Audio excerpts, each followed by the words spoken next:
Hello, everyone. So we'll give a moment for everyone to join and then we'll kick this thing off. Got a good show of people today. Some familiar names. It's nice to see everyone.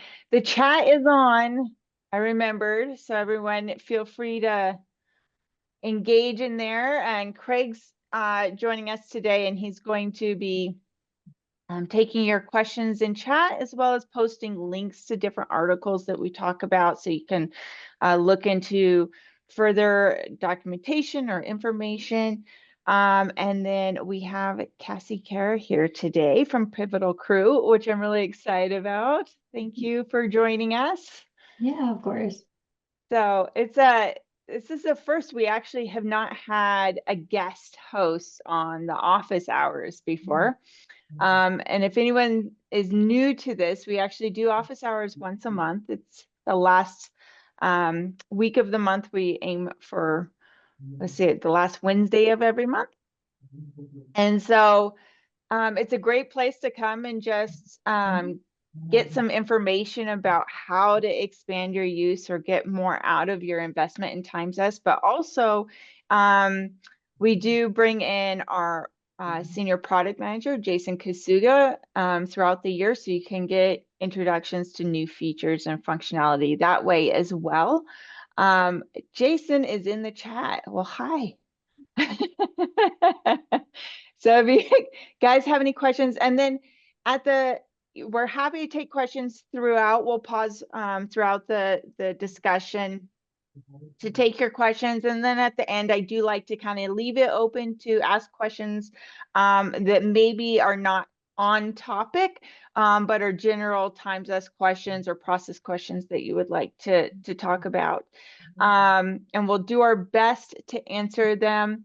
If it's new feature related or feature request related, what I'm going to ask that you do is that you come back next month, because Jason is actually doing a introduction to some new features that we're rolling out here soon. So you guys can see that in the June webinar. But today we wanted to talk about dispatching. So I think, Cassie, you said you started off in dispatching as well. I know that's how I got my foot into the industry a decade ago. But give us a little bit about your history and then what you're doing now, and then we'll start this conversation. Yeah, so I actually got started in the industry, like I was hired as a temp just to do data entry. And I don't know if anyone's heard of Tiger Paw or used that before, but that was the system they were using at the time. And so after a few weeks of doing the data entry, they liked me and hired me on to answer the phone and make tickets. And when I first started, I had no idea like what people were telling me, like what type of issue it was, like if Yeah. I, can't access this website, like I didn't know that could be a firewall issue. So I would have to like ask the manager every time, who does this go to? But eventually after I learned, and I learned a lot by just reading ticket notes, and figuring out like, okay, this was what was reported, this is solved it, this is the type of issue it ended up being. So I learned a lot that way, and then eventually was able to do everything on my own, dispatch out to the right techs and everything. But over time, we migrated from TigerPaw to ConnectWise, and then I became the ConnectWise admin, and I kind of grew from dispatching to being an operations manager. But I always just really loved the ConnectWise admin part of my job, so I decided I wanted to be a ConnectWise consultant, and so that's what I've been doing the last 5 or 6 years. A couple years ago, we started our own company, Pivotal Crew. So yeah, that's what we're doing Fantastic. now. Fantastic. Yeah. Yeah, we've talked a few times over it. Now, just so everyone knows, we're primarily going to be demoing in the ConnectWise instance. But You can take the same functionality that is available in the ConnectWise, well, for TimesS side of it at least, and apply it to your PSA. So we do integrate with Autotask and Halo PSA. So take these tools that we have, and then you can apply them in how your system works. I think they'll translate over just fine. And so, and of course, the TimesS functionality is available in all of our PSAs, so it goes across the board. But yeah, I started with ConnectWise as well. That's actually working for ConnectWise, and they hired me as a dispatcher, and I just had a hunger to learning more and more. And so that's how I got my foot in the door. And then I've been here with TimesS almost 5 years now. So it's been fun. It's been a lot of fun. But let's talk about this dispatching challenge. There is this like there is a challenge there about like what they're facing day to day, and how they can best support their teams and the company in different areas. And so some of those that we talk about are like, what are the different trends and the challenges of dispatching today, and how can we find ways to automate some of that, to reduce the manual coordination. And that's kind of where we came into play, is just like, how do we reduce that? We call it like the ticket ping pong, or going back and forth trying to find time to review something, right? So not only are our teams busy, but our customers are busy as well. So some of those, off the top of my head, or what I've put together, is like the manual coordination. I remember typing out an email for scheduling consulting with like 5 different time periods of like, hey, this time, Tuesday at 2 or Wednesday at 5, and then putting all these blocks on the calendar, so the calendar is then blocked out, and being like, okay, these expire in 48 hours, and so then I'd have to go back in 48 hours and remove all the blocks and provide new, times. And I remember trying to schedule out massive projects of, consulting time doing that. And it was just like, wow, there's got to be a better way. And so there's that manual, that manual frustration there. But also then when we're looking at like this, the help desk side of it, then we're missing SLAs. We're having issues meeting those marks, right?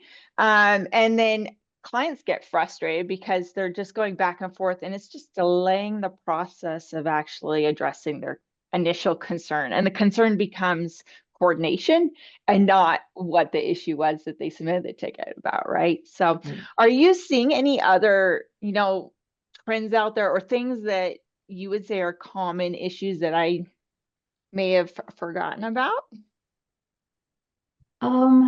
It sometimes it just seems like resource availability in general, like there's just not enough techs to do all the work that's coming in. So that was always like an issue where I worked, and when I was doing dispatching, it was just like it felt like a flood was coming in, and Yeah. I don't know who to give this work to because everybody's super busy. So that was always a struggle. Yeah, that's a great point. I have that conversation with our customers all the time, where they're like, their customers think that they're more available than they actually are. And they're like, no, our calendars are actually booked. That's why we only gave you, one option. Yeah.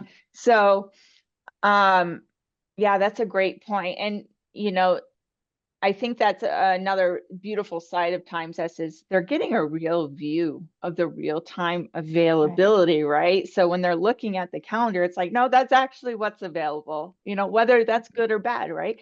So if Right. you don't have a lot of time on the calendar, they're seeing what is available.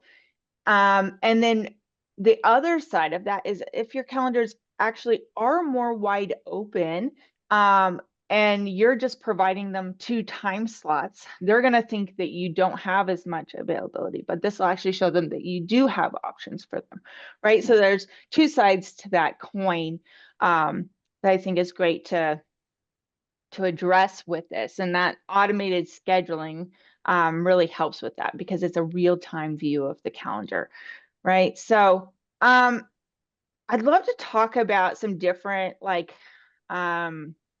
use cases and ways that we can different functionality with TimesS that maybe we can address to reduce some of these challenges. And if if somebody in our audience has not used our team scheduling, I think that would be the first one I'd like to just talk through. And then we'll talk through kind of these different appointment types. But team scheduling is, where we put together these groups of resources. And when you're looking at your TimesS account, it's at the top right there under appointment types, it says teams. And you can put together these different groups of resources that can kind of help with automating dispatching, right? And Craig's going to put a link to the article in there in chat for you. But this, you can go through and set up, what I see people do actually by default is they go help desk or service desk, and they create like one clump for the whole service desk. And I would really like to encourage people to think outside of that. So, doing more, breaking up that help desk by tier level or specialty, or, territories, kind of thinking, how can I take my resources and how can we divide this up? So we're taking what a dispatcher has to memorize, and know, and putting it in something that's easily used. And, if they're out and somebody's covering for them, or you hire a new dispatcher, it's very easy to know, oh, this needs to go to our tier 1 team, or this needs to go, to the specialty. Are you seeing people using that kind of system, or what other ways do you think that could be used in the process? I've definitely seen people use it for like their pod model. So like they're, supporting a group of clients by, region or territory. So I've seen it used in that sense. We personally use it by like a skill set. So we have like a few different teams. So like, I'm the bright gauge person. So if we send a bright gauge link, you're going to get me. But if I send you a ConnectWise finance link, you're going to get, one of my partners, Kathy or Eileen, because they're the finance gurus and I'm more on the service. Right. So like we use Right. it for like, different skill sets or, expertise areas. So I find it super helpful in that way.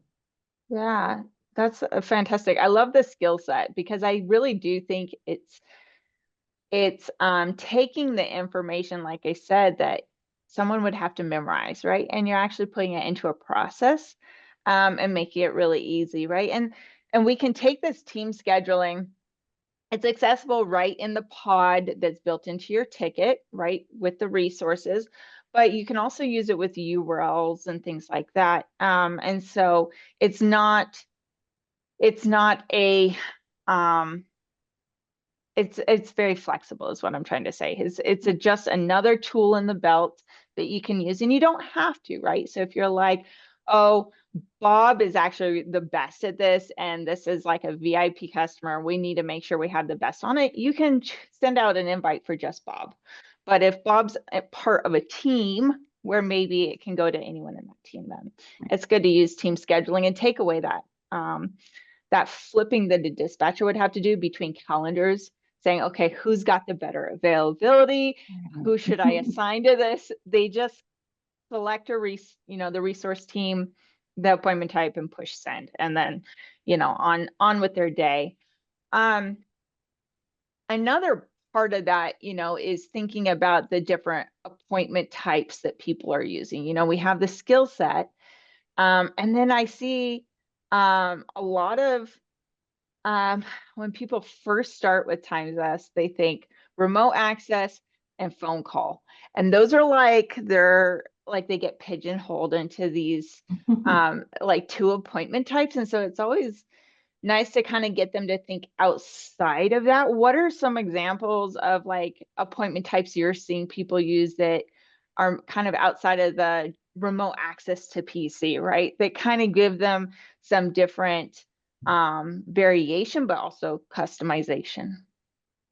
So one of my clients, they have, they support like residential and businesses. And so like I saw them split their appointment types by the client type because they had specific email verbiage around, if you cancel, it's going to cost this much, or like, different things that they need to include in the emails that get sent out with the appointment confirmations. So I thought that was a pretty interesting use case for their different appointment types. Yeah, doing it by so they could have the custom email templates created for those use cases. That's great. Yeah, we that's one of the main reasons I would say that really building out the different appointment types for the different conversation types, right, can be helpful because you can customize the email templates to support that, right? So one that I think gets overlooked a lot is an unaccompanied or unaccompanied remote session. So maybe the team is working on your computer or on your system, but the customer doesn't actually have to attend it. So it's unattended, right? You can build out a custom email template that on their confirmation email that says, hey, you don't actually have to attend this. This is what our follow-up process looks like. We'll let you know when we're done and what the results are, right? But at least the customer knows it's scheduled to get done. They can expect when it'll be resolved or to get an update on it because it's on the calendar for both them and for the technician, right? So that's something that I see sometimes that people overlook, but we have actually collected up a bunch of different use cases. And Craig's going to plug in my favorite article that I share with everybody pretty much on every call I have, which is how MSPs use TimeZest. It is a fantastic collection of use case ideas, but also this is not just from our knowledge, because we are collecting from our customers as well. So we like to take polls, and like our conversation with Cassie today, and we'll just take that and plug it into that document. So take a look there and get ahead of some of these different ways to build it out, but also like different departments, right? So I know today we're going to primarily talk about the help desk, but there's also, if HR is working in the PS, they, even if they're not, we work directly to Outlook. So HR, finance, sales, projects, all the things. So there's a lot of ideas in there. Now Cassie and I met a couple months ago to talk about this, and she had some fantastic ways that she's teaching people to use TimeZest in their systems. And so you had like your link setup table and all sorts. Would you share that with everybody and kind of teach us what you're doing and why you're doing it? I thought it was very creative, and it's a great way to use it outside of just the pod, right? Yeah, so you can see my screen, right? The Connect Live. It's coming through. Okay. There we go. All right. So yeah, so I discovered that there's this links setup table here where you can customize the links. And I'll just show you that setup table so you can see how you can add like these variables into the URL. And so if we just built out like 15, 30, 45, and 60-minute links. But I'm able to pass in, the member first name and last name, which is how our URLs are built. It uses our first and last name. And so this is going to generate for whoever's generating the link, it's going to use your first and last name. And then I pass in the ticket number. So when I'm inside of a ticket, I can just click that link to open it up.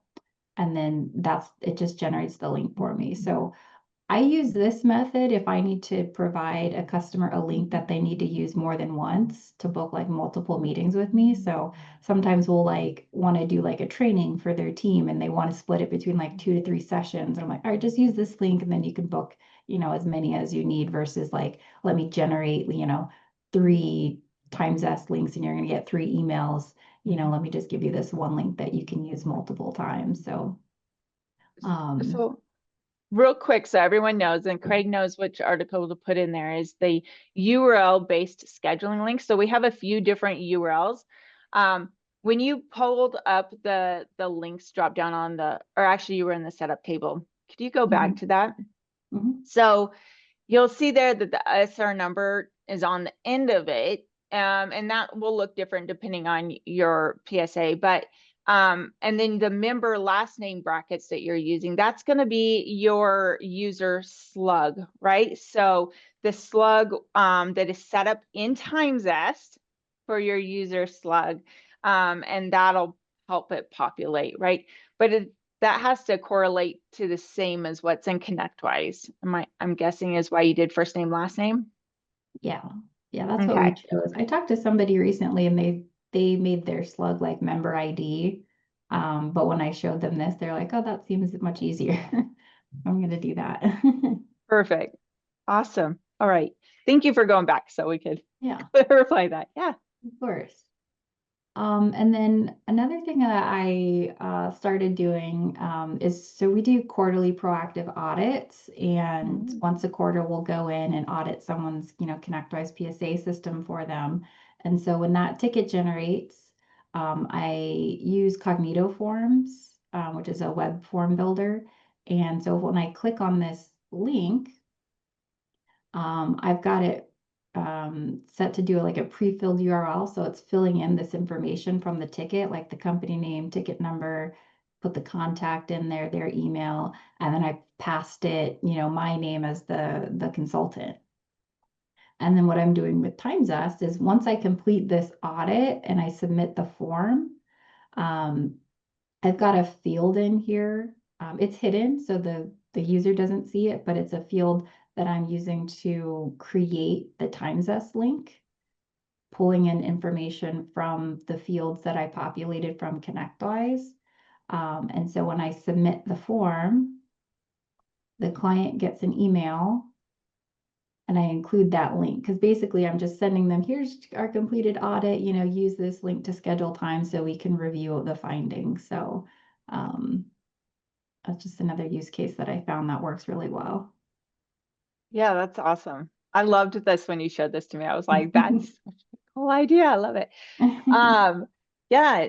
And so you're able to populate this all, get the URL in there automatically and get everything, which is great because I think scheduling QBRs is one of the hardest ones to go into.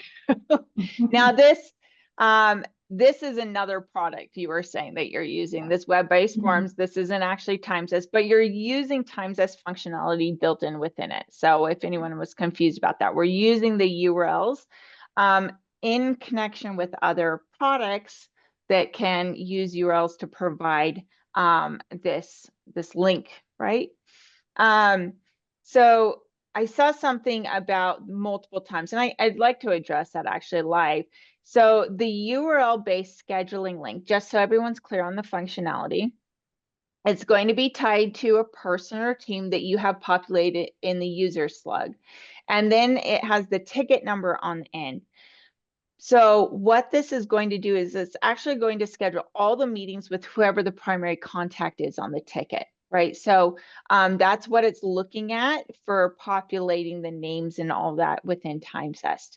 And so you can reuse that URL-based scheduling link for the same ticket multiple times. It's going to create separate meetings, but it is always going to be with that primary resource on the ticket, or the primary contact on the ticket. I apologize, not the resource. Okay. I hope that makes sense. So that's kind of a catch of the URL-based scheduling link, is that you can't really use it. Let's say Bob submits the ticket. And he wants to stay the contact on the ticket. But he wants you to schedule all the meetings with Mary. It won't really work in that way because it's going to try to schedule all the meetings with Bob, who is the contact on the ticket.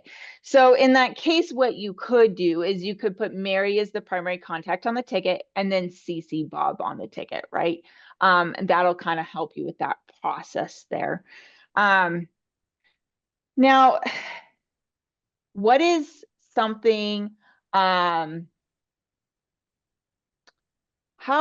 we talked a little bit about like coaching teams and getting people to kind of use time zest, not just dispatchers, but getting the team adjusted to it and using it and meeting their SLAs. How are you teaching people to use, besides, this links process is fantastic.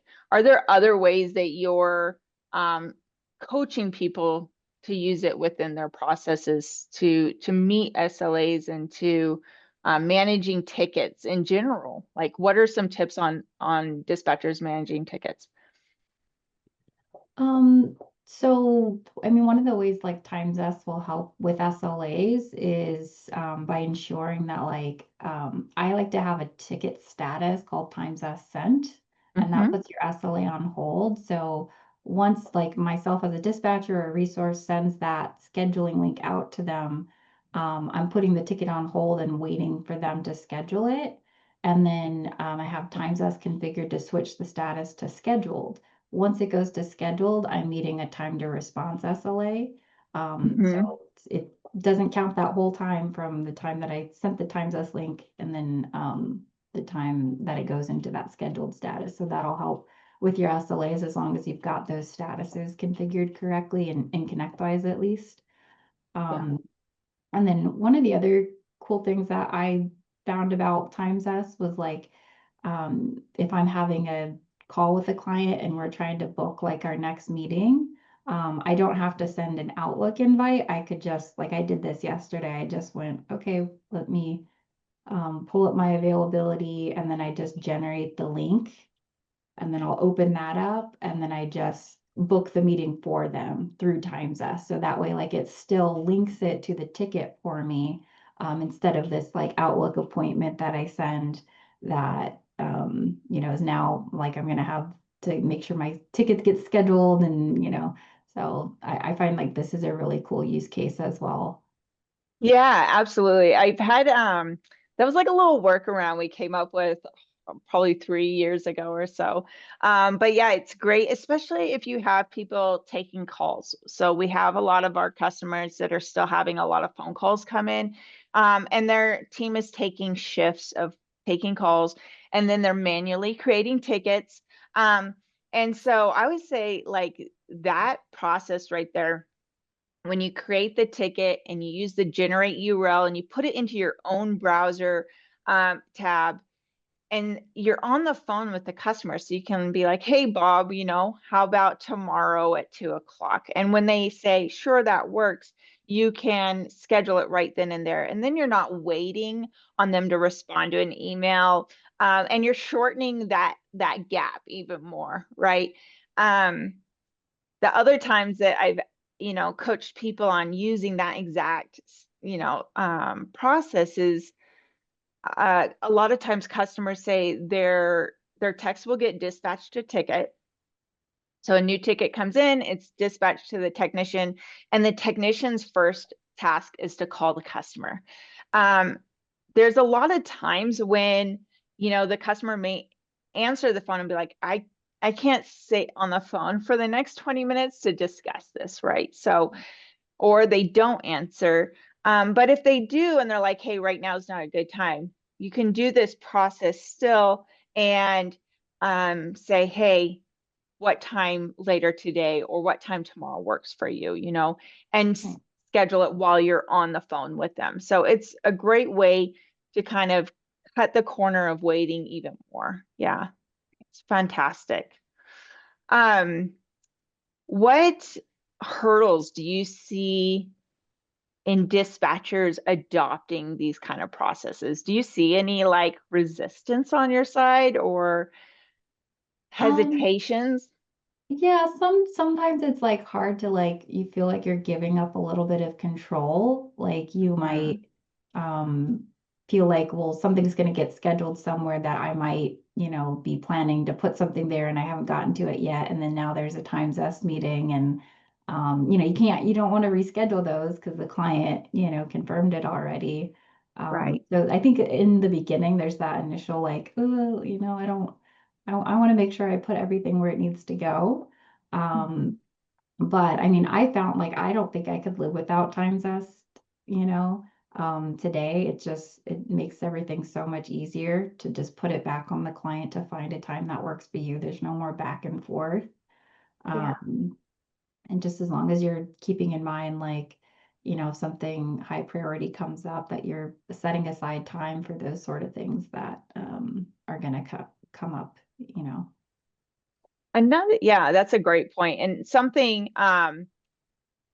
I'd like to kind of point out, with the SLAs and also leaving that room for higher priority things, is using in your appointment types. You can have your appointment types set up for priority levels pretty much by using the minimum notice functionality. So if you go to appointment types and then you go to scheduling options in there's minimum notice and scheduling window. So minimum notice is how soon a customer can schedule a meeting. And then the scheduling window is like how far out in the future they can see availability, right?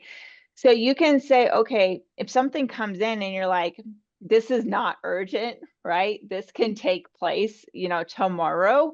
Um, you can use an appointment type that has a minimum notice that's maybe 1 business day, right? So it pushes it out a little farther because it's not high priority.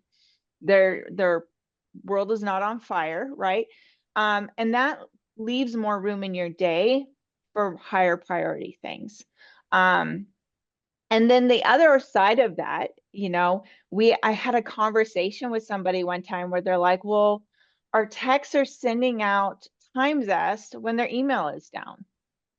Okay, so then we had to reevaluate a little bit and be like, okay, so if the computer is on fire, we're not sending time zest, right? We're addressing this issue. If their email's down, we're not sending them an email to schedule, right?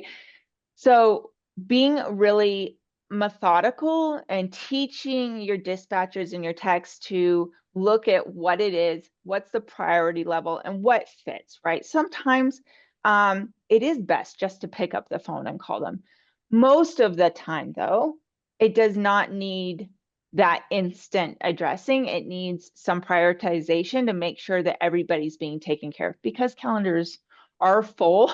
So we gotta make sure people are getting addressed as needed or as they come in, as tickets are coming in and things like that. So the lack of control is definitely, I would say, one of the biggest hurdles that I see on the dispatcher side, but the technician side as well. And I have this conversation, the biggest challenge is the human condition, right? The fear of change is the biggest hurdle that we run into. And it's a quite interesting conversation to be like, okay, do the benefits outweigh the negatives and how can we address these concerns? So inside times as there's additional availability, which is like your shift is set up in ConnectWise, right? So you have your office hours are maybe 8 to 6 in ConnectWise, but we can set in TimesEst a custom schedule that kind of overlays that shift. Uh, so that we're not, scheduling times S means from the very first moment they walk in the door to the last minute they leave, right? So using some of that custom availability to give your team a little bit more control there is a good way to go about it as well. Mhm. Let's look at some questions, and then if you have anything else to add, Cassie, of Yeah. things that you've seen. I did have one more quick thing. Perfect. So like another thing that'll come up is just, if somebody calls out for the day and they've got times us meetings booked on their calendar or remote appointments, you know, it was always like, well, I don't want to have to dig into each ticket and figure out. So like I saw a lot of people using like statuses as their indicator to say if it was scheduled by Times or just something they scheduled internally. But what we do is like we have a schedule location. So instead of it just showing as remote, it shows as time zest. And in the appointment type, you can set that so it syncs over as this was booked through time zest. So that now as a dispatcher, if I switch my dispatch portal to schedule location, I can easily see like these are the ones that are time zest appointments. So I'm going to need to like, you know, contact the customer and make sure to like reschedule or get another you know, available resource to take that appointment time versus this is just remote. I can go ahead and just safely move this around. Yeah, and something for reassigning appointments or rescheduling appointments also, in our new calendar HQ, we actually have functionality to reassign appointments. And so we can go in there and say, okay, we have this, let me see if I can pull it up. And this is on, you know, the times us side of things. And so let me, I'm gonna steal the screen here.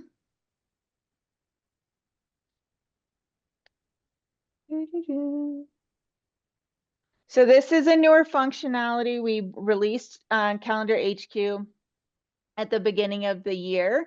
And this is version 1. And so I know Jason, he's in chat and he has ideas that he's putting together and pulling requests on features and functionality. So please go ahead and submit, you know, your requests of how you would like to see things updated or changed to our feature request page.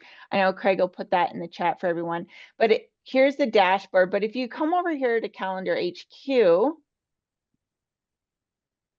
we have in here, now this is a demo instance. So we have in here the different appointments, and we can see, you know, Ben Bradley has an appointment coming in here. But if it is a times as scheduled meeting, we can come in here and there's actually will be a reassign if this is connected to ConnectWise and reschedule. So you can reschedule the appointment to a different time or reassign it to someone else. So those are things, let's see if this will show us. Yep, reassign right there. So you can have a different tech take the meeting. And if you run this end user workflow here, it'll send an updated invite to the customer and update the ticket and everything. And then you can hit reassign appointment. So this is Calendar HQ within the Time Zest application itself. So, and you can come in here and filter out, you know, your tags. So you can have different tags that you're doing, times as scheduled. And then apply. Now, something to keep in mind is you can only reschedule or reassign appointments that are in the future. So if they've already taken place, it's not going to work. Okay. So there's a little look at that. I love seeing that you're using Calendar HQ, Jennifer. That's fantastic. So I've been ignoring Q&A and chat so that we can have this conversation. It's kind of like talking and chewing gum. I can't do it. So let's look at some of these questions here.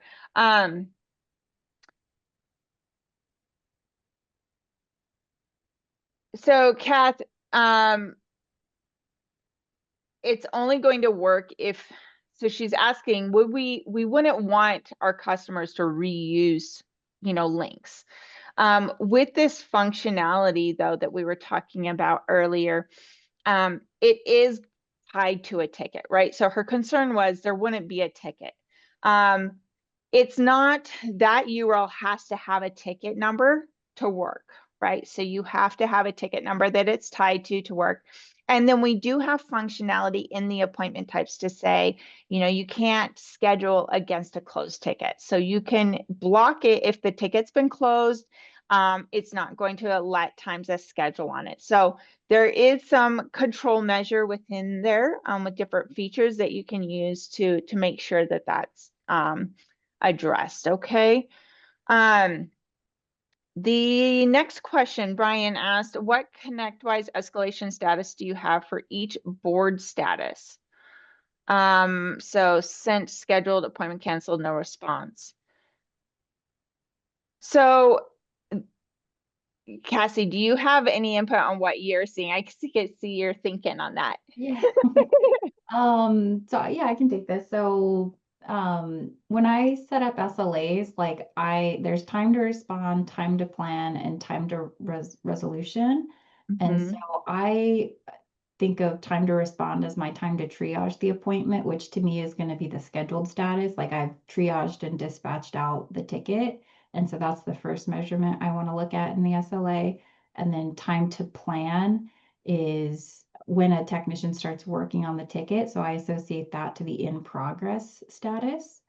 And then time to resolution is going to be something like completed or closed. If I'm waiting on some external factor, waiting on the customer, waiting on a vendor, waiting on some parts to be delivered, those are going to put my SLA on hold, and those are going to be in the we are waiting. So if the status doesn't mean that I've triaged the appointment or acknowledged the ticket is also another way to say it, then it means we have not responded. So that's going to be like the new status, maybe the customer updated status. Those are going to be we have not responded. But if I've acknowledged the ticket, doesn't necessarily mean I've started on it, then I'm going to associate that we have responded. If the status means I've actually started to work on it, then I'm going to we have created a plan. So hopefully that helps. So, no, that's great, Cassie. And we actually have an article out there that I'll task Craig with finding real quick. It's called Preset Statuses. And that goes over the specific 4 that TimesEst would use, right? So we use 4 within the life cycle of a scheduling request. And that's when you first send out the invite to the customer. So it's that waiting. And we recommend, like, our best practice is to have that be a separate status than maybe your other waiting on customer statuses. And that makes sure you don't have any duplicate communication coming from ConnectWise that's overlapping with ours, that's creating noise, which creates frustration. We want to reduce that. And so that would be using the SLA, like you were talking about, where it's pausing so that we're, waiting on them. And then we have the scheduled status. Which you went over that, the cancellation one is if the customer cancels the meeting, we want to update it to a cancel status. And that I usually recommend setting up some workflows within your PSA to like alert your dispatcher or your technician to review the ticket. So we want to get in there and see why they canceled it, right? And we at times give them a pop-up box asking why they canceled the meeting and then pushed that through to the ticket. So there's actually a note in there. So having something that says, meeting canceled for a ticket status is great. So you can go in there and look at what's going on. And then the no response, which if they don't schedule with TimesEst and you're using the pod and using the Ask Client to Schedule button and pushing it out, it kicks off this automation to follow up, as well as it starts a timer that if they never schedule within the time you allotted within your appointment type, then it will flip the ticket status to no response. And so that just continues the follow-up. We don't want tickets sitting out there and just growing old and moldy, right? So we got to address them. I saw something else in here. So is there a KB on creating the links for ConnectWise Manage and for the location feature for the dispatch portal? So we don't have any documentation on that. We do have this video recorded and it will be on YouTube. But the links is under the setup tables within ConnectWise is where you were setting up the custom links, right? Yeah. And so if you go into ConnectWise setup tables, you should be able to find, it was the links. If you search links, I believe. Yeah. Yeah, and then the schedule locations, you just set up tables locations, and then anywhere in ConnectWise, if you look in the upper right corner, there's a little question mark with a circle. If you click on that, it takes you to the documentation for that area. Perfect. At the beginning of the call, Cassie, you mentioned bright gauge was your, one of your specialties. Using the separate ticket statuses for TimesEst and their life cycles that are separate from maybe the other service desk. Are you seeing customers using Bright Gauge to get some more advanced reporting? Because I know TimesEst, we have some reporting, but it's not as robust. So have you seen, Bright Gauge and being used with those ticket statuses to see who's scheduling how much or how much it's being used, things like that? I haven't seen it be used in that way, but I think that's a great idea, especially if you're using that location field. I think you'd be able to report on like how many schedule entries were created by TimesS versus like how many were maybe manually scheduled as remote sessions, something like Yeah. Yeah. I know some have done it by ticket status. The location's fantastic. And I know that you can do it with others, not just Bright Gauge. There's other, that. products out there, but um, Ben has a question here. He's newer to the Times List. Is there a quick report or way to see how many clients do not schedule or the delay in scheduling so we can find out if this is a bigger issue or not for our company? So how many clients do not schedule? The reporting is pretty rudimentary. If you're in TimesZest and you go to, you click on the TimesZest logo on the top left-hand corner, you can download a file and kind of go through that. But we also give you different metrics there, as well as a running list of all the requests that have been sent out. And then when you're if you're using ConnectWise, I know you can filter your different tickets on the board by status. So you can see how many have been sitting out there and kind of see where they're at. So that would be another way to look at it. Do you have any other ideas I'm not thinking of, Cassie, on that? Yeah, so one of my favorite things to do, especially if you're using something like BrightGauge or another dashboard reporting tool, is because tickets won't stay in that status forever. So if you want to see historical data on like how many tickets went into that status, you can set up a workflow rule that creates a historical activity, which is just a closed activity.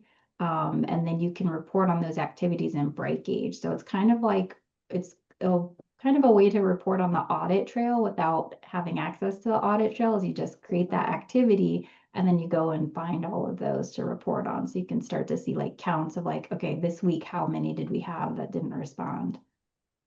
No, that's fantastic. I love that.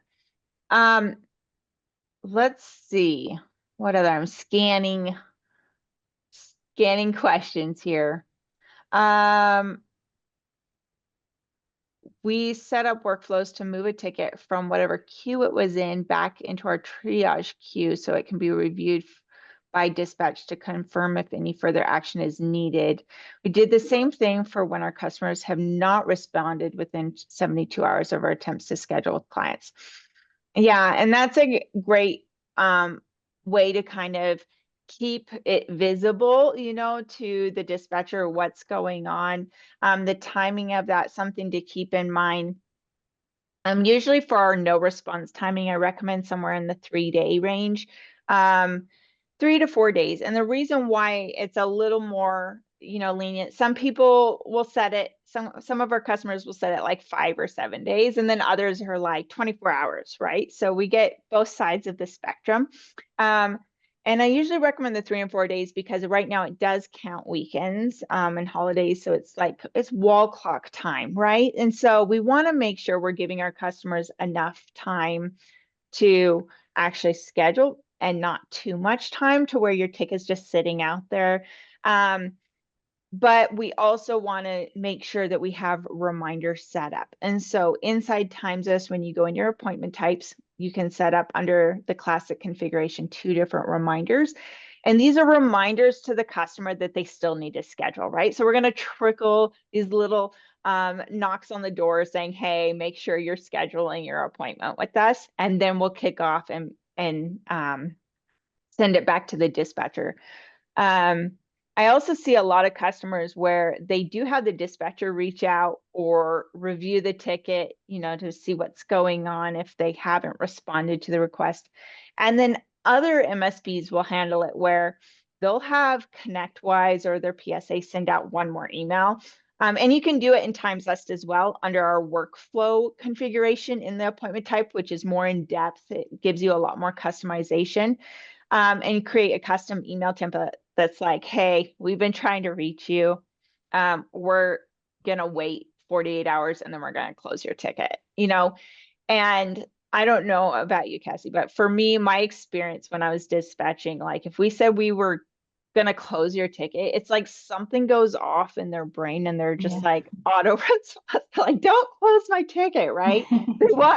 They respond, they come back from the dead and all is well. It's amazing. But that is another way to handle, those no responses, especially if you're trying to put the responsibility a little bit more back on your customer, of being like, you submitted an issue, we're trying to address your issue, so be responsive and like, let's do this, so there's 2 different mindsets there and ways to handle it, but we can help support both. So let's see, I saw,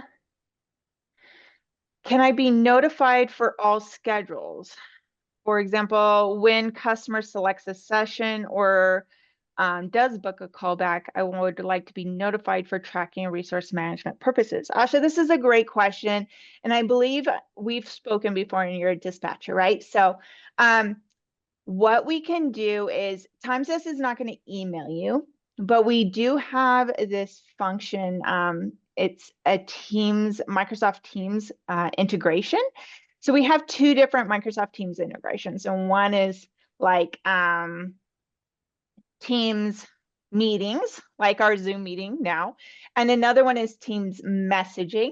And you can have a chat channel in Teams where, yes, you can say, okay, for these appointment types, I want it to send a message to this chat channel saying it's been booked or it's been canceled or rescheduled. And so that you have that visibility. And you can do it for all the appointment types, or you can pick specific ones. So maybe you have a VIP customer or a customer base that is like more hands-on, high needs, kind of like what Cassie was talking about earlier in our call, where how you're having appointment types for specific customers.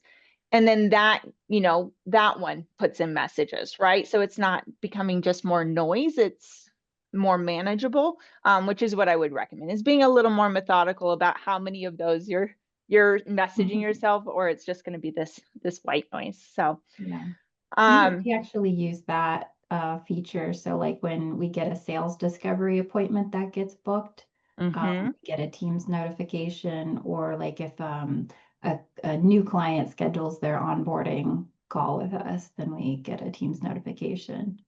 So I love beautiful. that. Yeah, and David gave some input here in chat as well, that they do where they inform the engineer they've been booked, and then also they send out a Teams chat message before their scheduled meeting, right? Which is great. I know our guys can get heads down and they can miss the alert on out. It's just one more way to be like, hey, you need to get ready for this, especially if your guys aren't used to like hard set scheduled calls, right? It's another way to say, this is not just work on the calendar. This is a meeting. You're, you have a customer waiting and expecting you to show up. Another way to use that is also for like on sites. It's prepping, drive time, right? So you can have it say, okay, average, this appointment type set up with intentions for a 30-minute drive time. And then you can say, it's roll truck time, right? Like get ready to go. Just trying to help you guys keep their eye on what's going on a little bit more. But I'll just give one last quick rollout for question, and then we're going to wrap it up. So we try to keep this to, we've gone almost to an hour. Cassie, it's been amazing to have you have this conversation with us today, and we're so grateful. And thank you to everyone that has joined. We're, like I said, last Wednesday of the month, we have these office hours. And so next month, our host will be Jason Kasuga, our senior product manager, to go over some new security and functionality roles that, features, there's the word I was looking for, that we are rolling out. So, Cassie, if anyone is wanting to get a hold of you, what's the best way to do that? Yeah, well, my email's Cassie@pivotalcrew.com, and you could, if you want to check out our website at pivotalcrew.com, yeah, I'd be happy to chat with anybody. Perfect. All right, you guys, if you have any further questions, when you're in TimeZest, the yellow chat box at the bottom right-hand corner goes to Craig and Dawn. And then you can also, in lieu of that, email help@timezest.com, and they'll get your questions answered or send you my way. We also will do a complimentary system review. And so if you would like to do a system review, if it's been a while since we've gone through your system, please email or reach out to chat, and then the guys will give you my scheduling link, and we can go through your system and make sure that things are being optimized. Okay. Well, thank you, everyone. Have a wonderful day. Thank you, Cassie. And we'll talk to you soon. All right. Bye, everyone. Thank you, Susan.